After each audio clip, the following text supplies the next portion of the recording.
আমার পয়গম্বর বলতেছে রে যায়েদ তুমি কেন এরকম ভাবে আমার সামনে ডানে বামে পিছনে এরকম ভাবে দৌড়াইতেছো এবার যায়েদ ইবনে হারেসা বলে ও পয়গম্বর এবার যায়েদ ইবনে হারেসা দুইটা চোখের পানি ছেড়ে দিয়া কান্না করে আর বলে তাইফের দুষ্ট ছেলেদেরকে গুন্ডা ছেলেদেরকে বলতেছে ও তাইফের দুষ্ট ছেলেরা সাবধান তোমাদের যে তুই পাথর আঘাত করার ইচ্ছা আমি যায়েদ ইবনে হারেসাকে মারো আমার পয়গম্বরকে তোমরা মাইরো না যায়েদ ইবনে হারেসা কান্না করে আর বলে এ তাইফের দুষ্ট ছেলেরা আমাকে তোমরা মারো যত খুশি আঘাত করো কিন্তু আমার পয়গম্বরকে তোমরা আঘাত কইরো না কিন্তু দুষ্ট ছেলেরা কথা শুনে না এরকম ভাবে চতুর্দিক দিয়া পাথরের আঘাত মারতেছে এবার যায়েদ ইবনে হারেসা ডানে দৌড়ায় বামে দৌড়ায় সামনে পিছনে দৌড়ায়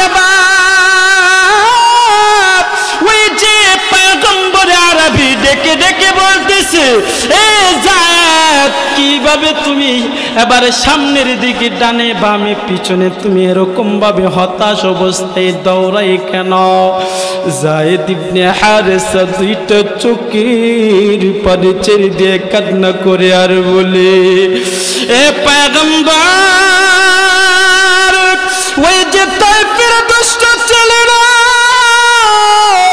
আপনাকে যেরকম ভাবে বৃষ্টির মতো আঘাত করতেছে ওই আঘাতগুলো আপনার শরীরে এরকম ভাবে আঘাত আনতেছে আমি যায়েদ ডান দিকে একটা দৌড় দিই যেন ডান দিকের পাথরগুলো আমার শরীরের মধ্যে পড়ে আবার বাম দিক দিয়া যখন আঘাত মারে আমি বাম দিক দিয়া দৌড় দেই যেন বাম দিকের পাথরের আঘাতগুলা আমি যায়েদের উপর পড়ে আমি যায়েদ ইবনে হারেসা আমি একবার সামনের দিকে দৌড়াই সামনের দিক দিয়ে যে পাথরের আঘাতগুলো আসে যেন আমি যায়েদের উপর পাথরগুলো পড়ে আমি যায়েদ ইবনে হারেসা সামনের দিকে একটা দৌড় দেই ওই যে পেছন দিক দিয়ে যায় পেছন দিক দিয়ে যে পাথরের আঘাতগুলো আসে ওই পাথরের আঘাতগুলো যেন আমি যায়েদের উপর পড়ে এই জন্য আমি যায়েদ সামনে ডানে বামে পিছনে দৌড়াই হাদিসের মধ্যে পড়লাম আমার পয়গম্বরের এরকম একটা জায়গা না যে জায়গাতে পাথরের আঘাতে ক্ষত বিক্ষত হই না আমি আপনাদের সামনে যে মহাগ্রন্থ আল কুরআনুল কারীমের একখানা আয়াত পাঠ করেছি ওই আয়াতের মধ্যে আল্লাহ সুবহানাহু ওয়া তাআলা দুনিয়ার মানুষদেরকে জানায় দিয়েছেন এই দুনিয়ার মানুষ তোমরা যা কিছু করো আর না করো একটুখানি চিন্তা ভাবনা কইরা তুমি কইরো কারণ এই দুনিয়ার জিন্দিগিতে আমাদেরকে আল্লাহ তাআলা পাঠাইছেন ইবাদতের কারণে আর ইবাদত করতে গিয়া বান্দা তুমি কারো সাথে আল্লাহকে অংশীদার করতে পারবা না আল্লাহর সাথে শিরিক করতে পারবা না এই বিষয়ে আল্লাহ সুবহানাহু ওয়া তাআলা বলেন ওয়ালা তাহিনু ওয়ালা তাহজানু ওয়া আনতুমুল আ'লাউনা ولا تهنوا ولا تحزنوا وأنتم الأعلون إن كنتم مؤمنين আল্লাহ পাক রব্বুল আলামিন দুনিয়ার মানুষদেরকে ডেকে ডেকে বলতেছেন, ও দুনিয়ার মানুষেরা, আমি আল্লাহ তোমাদেরকে দুনিয়ার জমিনে পাঠাইলাম। কেন পাঠাইলাম? আমি আল্লাহ তাআলার ইবাদত করার জন্য। কিন্তু বান্দা ইবাদত করবা কিছু নীতি আছে, কিছু নিয়ম আছে। ওই নিয়মগুলা মেনে মেনে তুমি আল্লাহর ইবাদত করবা। এর ভিতরে এক নাম্বার যে বিষয়টা হলো বান্দা ইবাদত করতে গিয়া তুমি কারো সাথে, আমার আল্লাহকে কারো সাথে অংশীদার বানাইতে পারবা না। এর যুবক মুরব্বী বাবা, পর্দার আড়ালের মা, একটুখানি চিন্তা করে দেখেন, আমার আল্লাহ পাক রব্বুল আলামিন বান্দা তোমাকে এই দুনিয়ার জমিনে বান্দা পাঠাইছে। এই দুনিয়ার জমিনে পাঠানোর পরে বান্দা আল্লাহর ইবাদত করার জন্য বলছে। এখন বান্দা আল্লাহর ইবাদত করতে গিয়ে বান্দা তুমি আল্লাহর সাথে কাউকে শরীক করতে পারবা না। ওয়াবুদুল্লাহ ওয়ালা তুশরিকু বিহি শাইআন ওয়া বিল ওয়ালিদাইনি ইহসানা। এ বান্দা দুনিয়ার জমিনে আল্লাহর ইবাদত করবা। ইবাদত করতে গিয়ে বান্দা লা তুশরিক বিল্লাহ, আল্লাহর সাথে কাউকে শরীক করতে পারবা না, অংশীদার বানাইতে পারবা না। এখন বান্দা তুমি যদি আল্লাহ তাআলার সাথে অংশীদার বানাও, তাহলে বান্দা আল্লাহ তাআলা তোমার প্রতি নারাজ। আল্লাহ তাআলা দুনিয়ার বান্দাদেরকে জানা দিছেন, রে আমার বান্দার দলেরা, আমি আল্লাহ তাআলার সাথে তোমরা কোনোভাবে কাউকে অংশীদার বানাইবা না, শরীকদার বানাইবা না। কারণ বান্দা আমি আল্লাহ হলাম লা শারীকা লাহ, বান্দা আল্লাহর কোনো অংশীদার নাই, শরীক নাই। কিন্তু বান্দা ওই কথাটার উপরে আমল করতে গিয়া তোমার উপরে মুসিবত আসবে, তোমার উপরে বান্দা অত্যাচার নেমে আসবে, তোমাকে জুলুম করবে, অত্যাচার করবে, তোমাকে আগুন দ্বারা জ্বালা দিবে, তোমাকে মারতে মারতে মারতে মারতে তোমার একেবারে জানটা একেবারে বের করে নিবে, তোমাকে আগুন দ্বারা জ্বালা দিবে, জেলখানার মধ্যে তোমাকে পাঠা দেবে। ইসলামের প্রতি, আইনের প্রতি, ইসলামের প্রতি, দিনের প্রতি চলতে গিয়া বান্দা তোমার অনেক কষ্ট হবে। ওই কষ্টগুলা তোমাকে সহ্য করে নিতে হবে। এই জন্য আল্লাহ তাআলা জানা দিছেন, ওয়ালা তাহিনু ওয়ালা তাহজানু ওয়া আনতুমুল আ'লাউনা ইন কুনতুম মুমিনিন। বান্দা তোমরা হতাশ হয় না, পেরেশান হয় না, চিন্তিত হয় না।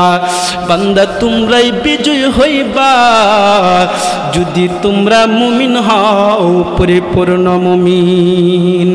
এখন তো বান্দা আমাদের ইমানের পাওয়ারে এতটুকু, ইসলামের পক্ষে কথা বললে আমাদের ডর লাগে, ভয় লাগে। কিসের ভয়? মরণের ভয়। এ বান্দা মরবা, বীরের মতো মরো, বিড়ালের মতো তুমি মইরো না। সাহাবায়ে কেরামদের দিকে তাকান, ওই যে সাহাবায়ে কেরাম বান্দা তোমাদেরকে শিক্ষা দিয়ে গেছে। কেমন সাহাবায়ে কেরাম ছিলেন? ওই যে পয়গম্বরের দিকে দিকে তাকান, পয়গম্বর আরবীগণ যারা ছিলেন ওই যে নূহ নবীর দিকে তাকান, আদম থেকে নিয়া এই পর্যন্ত যত নবী দুনিয়াতে আগমন করছে কোন নবী শান্তিতে থাকতে পারে নাই। ইসলামের জন্য, দ্বীনের জন্য তারা কত মেহনত আর কত পরিশ্রম আর কত কষ্ট সহ্য করছে। বান্দা তোমরা শোনো,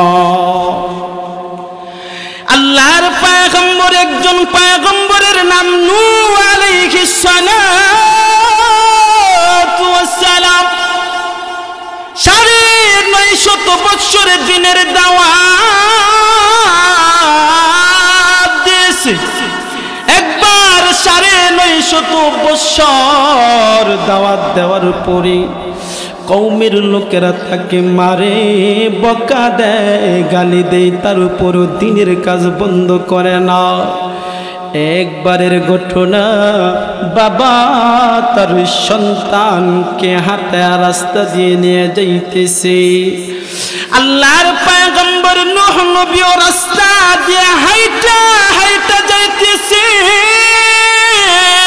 কিন্তু বান্দা পয়গম্বর নূহ নবী দাদার বয়সে যারা, বাবার বয়সে যারা, তাদেরকে দাওয়াত দিছে, কিন্তু মাত্র গনা বসা কয়েকজন কালিমা পড়ছে।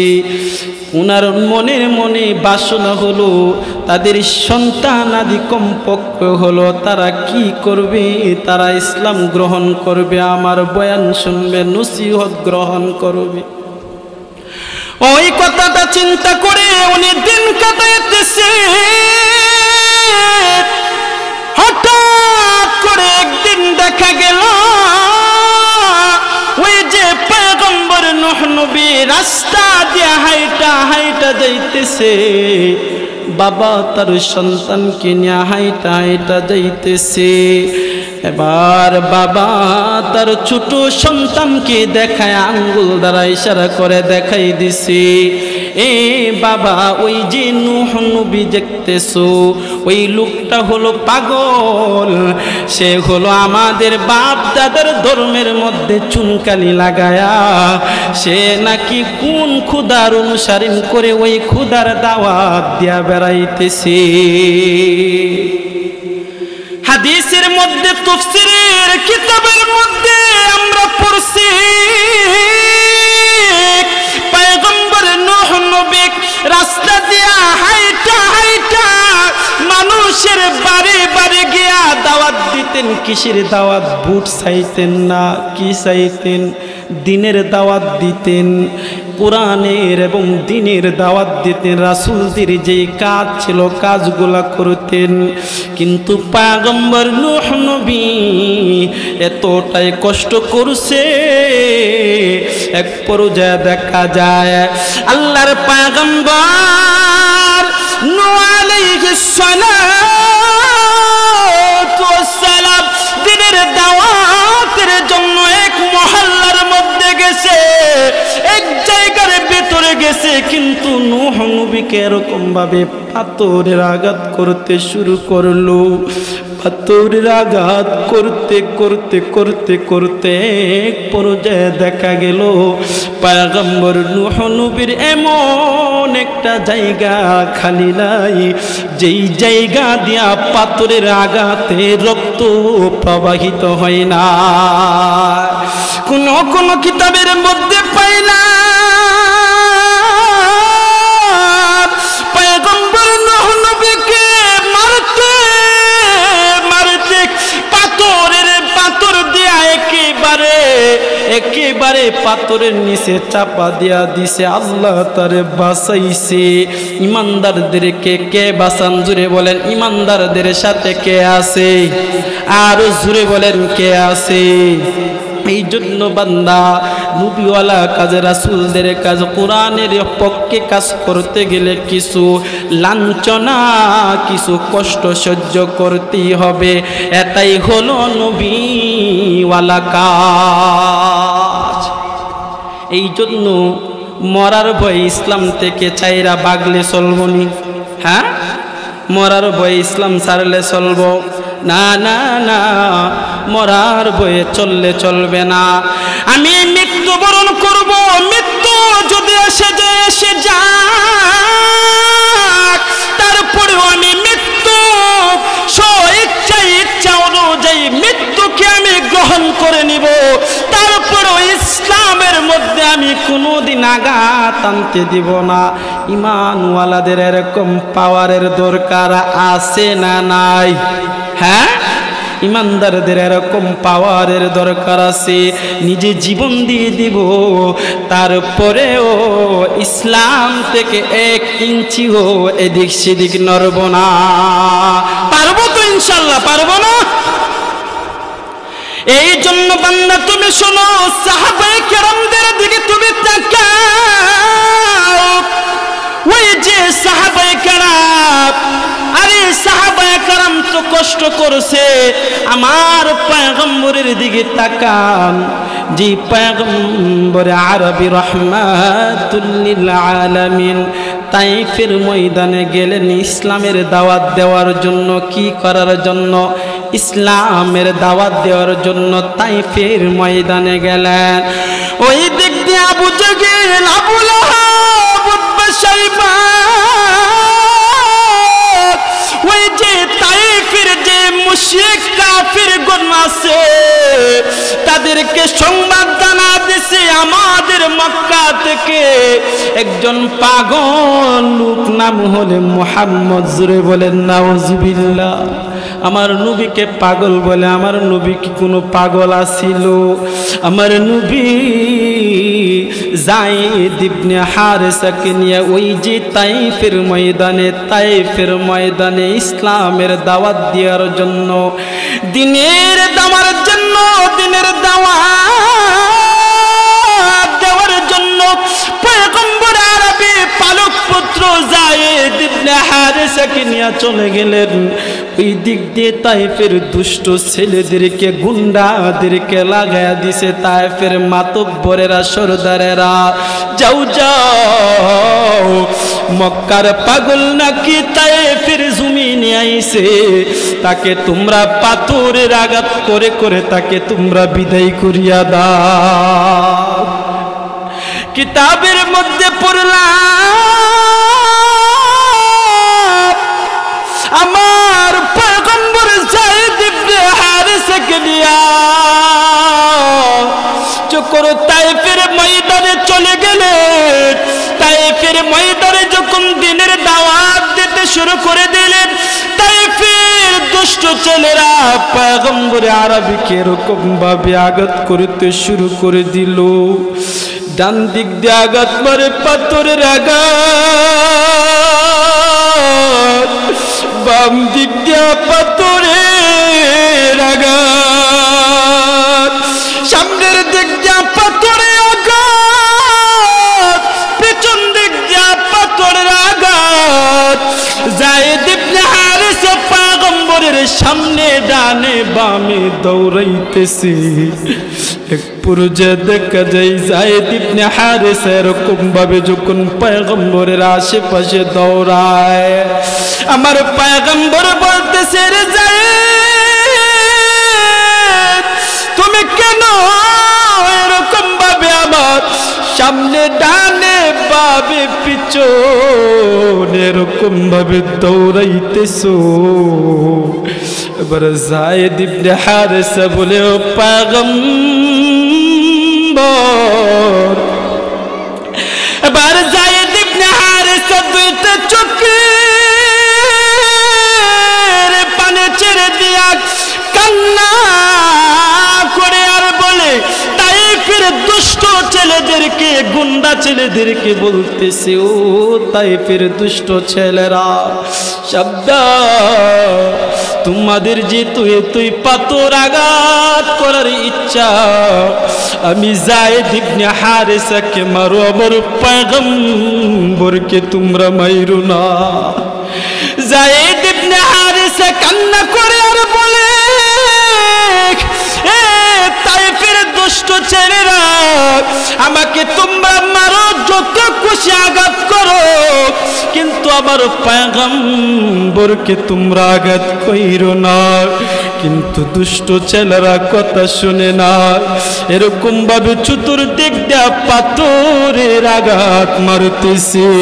এবার যায়েদ ইবনে হারেসা ডানে দৌড়ায়, বামে দৌড়ায়, সামনে পিছনে দৌড়ায়। এবার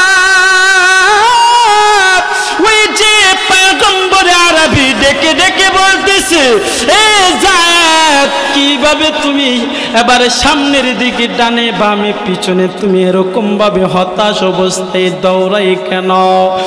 যায়েদ ইবনে হারেসা দুইটা চোখের পানি ছেড়ে দিয়ে কান্না করে আর বলে, এ পয়গম্বর, ওই যে তাইফের দুষ্ট ছেলেরা আপনাকে যেরকম ভাবে বৃষ্টির মতো আঘাত করতেছে, ওই আঘাতগুলো আপনার শরীরে এরকম ভাবে আঘাত আনতেছে। আমি যায়েদ ডান দিকে একটা দৌড় দিই, যেন ডান দিকের পাথরগুলো আমার শরীরের মধ্যে পড়ে। আবার বাম দিক দিয়া যখন আঘাত মারে, আমি বাম দিক দিয়া দৌড় দিই, যেন বাম দিকের পাথরের আঘাতগুলো আমি যায়েদের উপর পড়ে। আমি যায়েদ ইবনে হারেসা, আমি একবার সামনের দিকে দৌড়াই, সামনের দিক দিয়ে যে পাথরের আঘাতগুলো আসে, যেন আমি যায়েদের উপর পাথরগুলো পড়ে। আমি যায়েদ ইবনে হারেসা সামনের দিকে একটা দৌড় দেই, ওই যে পেছন দিক দিয়ে যায়, পেছন দিক দিয়ে যে পাথরের আঘাতগুলো আসে, ওই পাথরের আঘাতগুলো যেন আমি যায়েদের উপর পড়ে। এই জন্য আমি যায়েদ সামনে ডানে বামে পিছনে দৌড়াই। হাদিসের মধ্যে পড়লাম, আমার পয়গম্বরের এরকম একটা জায়গা না যে জায়গাতে পাথরের আঘাতে ক্ষত বিক্ষত হই না। এই মুসলমান যুবক ভাইরা, আজকে একটু খেয়াল করে দেখেন, ইসলাম আমরা এত মাগনাই পাই নাই, এত সুজাই পাই নাই। ইসলাম তাদের রক্তের বিনিময়ে আজকে আমরা মুসলমান নিজেকে নিজে দাবি করি। এই মুসলমান যুবক ভাই, মুরব্বী বাবা, পর্দার আড়ালের মা, নবীগণ যদি এত কষ্ট করে থাকে, তাহলে তো আমরা উম্মত, আমাদের কি পরিমাণ কষ্ট করার দরকার ছিল।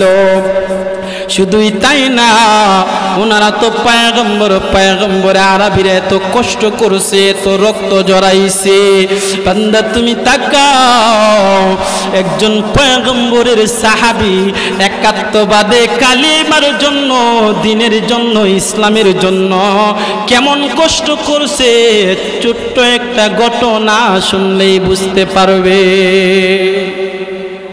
যতই হোক না কেন, মুসলমান যতই দুর্বল হোক না কেন, মুসলমান যদি আল্লাহর উপর ভরসা রাখে, শুনে রাখবেন মুসলমানরাই বিজয় হবে। যদিও মুসলমানের সংখ্যা থাকে কম, কেরা বিজয়ী হবে? একমাত্র মুমিনরাই বিজয়ী হবে। কারণ মুমিনদের সাথে, মুসলমানদের সাথে, ঈমানওয়ালাদের সাথে কে আছেন? জোরে বলেন কে?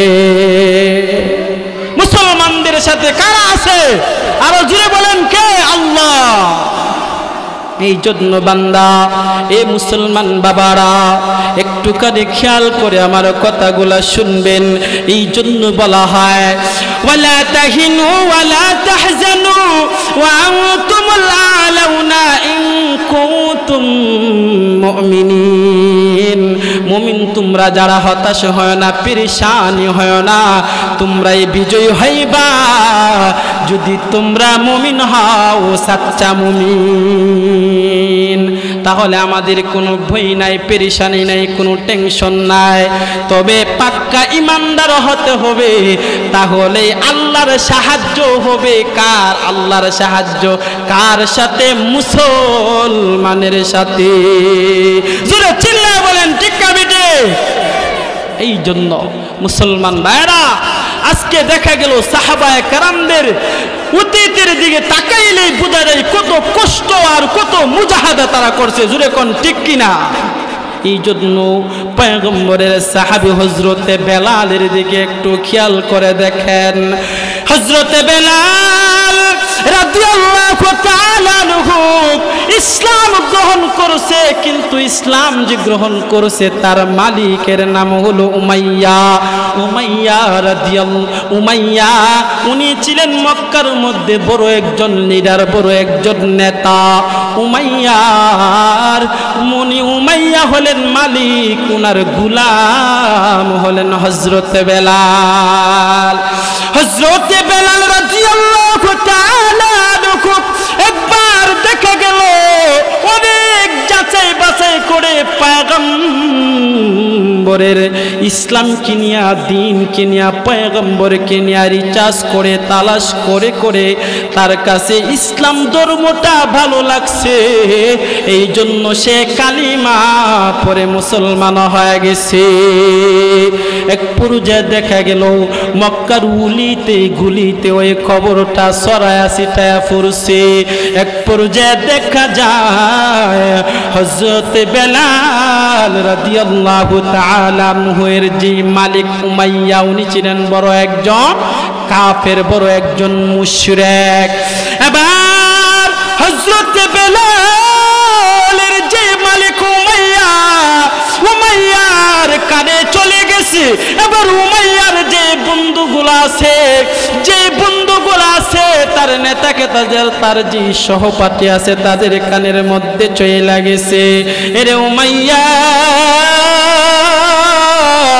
তুমি হলাম আমাদের গদ্দার, তুমি হলে আমাদের নেতা। মক্কার মধ্যে তুমি সুন্দর, তুমি ভালো একজন নেতা, কিন্তু তোমার মন, তোমার যে গোলাম হযরতে বেলাল, সে নাকি আমাদের বাপদাদার মাথার মধ্যে, বাপদাদার ধর্মের মধ্যে চুনকালি লাগায়া সে নাকি কালিমা পড়ে মুসলমান হয়ে গেছে। উমাইয়া বলে আমি তো কিছুই তো জানি না, ঠিক আছে আমি খবর নিয়ে দেখি। উমাইয়া বাড়ির মধ্যে চলে আসলেন। বাড়ির মধ্যে আইসা ওই যে হযরতে বেলাল রাদিয়াল্লাহু তাআলা আনহুকে জিজ্ঞাসা করলো, রে বেলাল মানুষের কাছে আমি কি শুনতেছি তুমি নাকি আমাদের বাপ দাদার ধর্মের উপর চুনকালি লাগায়া মুহাম্মদের ধর্মের উপরে তুমি গ্রহণ করেছো, দ্বীন গ্রহণ করে নিছো, কথাটা কি সত্য?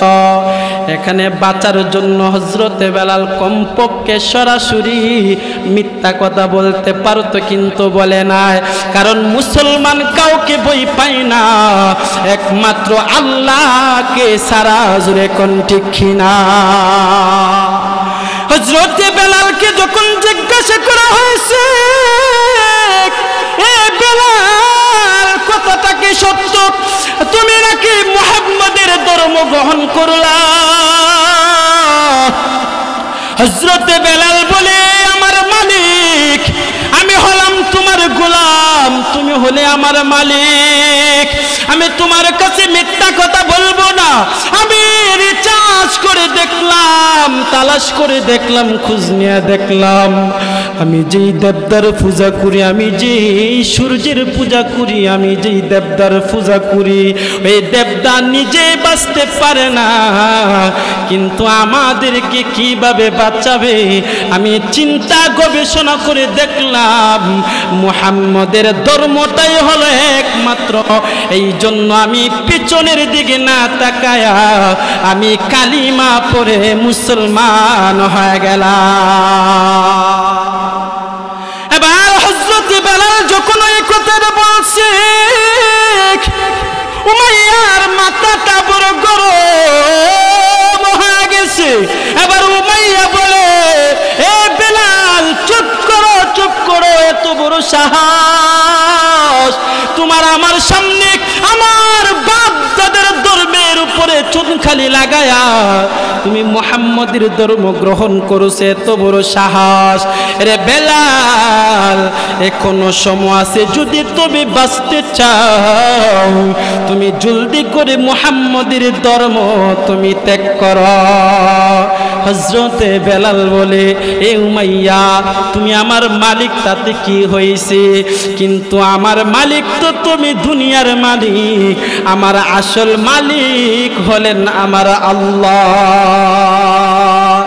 এবার উমাইয়া ডেকে ডেকে বলতেছে, রে বেলাল, এখনো সময় আছে, তুমি যদি বাঁচতে চাও এখনো সময় আছে, আমাদের বাপ দাদার ধর্মে আবার তুমি ফিরে আসো। হযরত বেলাল বলে, কোনোদিন সম্ভব না। উমাইয়া দাঁড়ালো, চাবুক হাতের মধ্যে নিয়া এরকম ভাবে তাকে আঘাত করতে শুরু করে দিল। এরকম ভাবে আঘাত করতেছে, আঘাত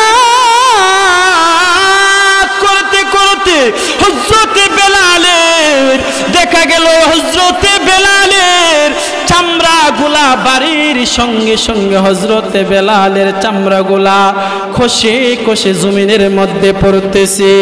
আবার রক্তগুলা, রক্তে জমিনটা একেবারে তামা, একেবারে রক্তে রঞ্জিত হয়ে গেছে।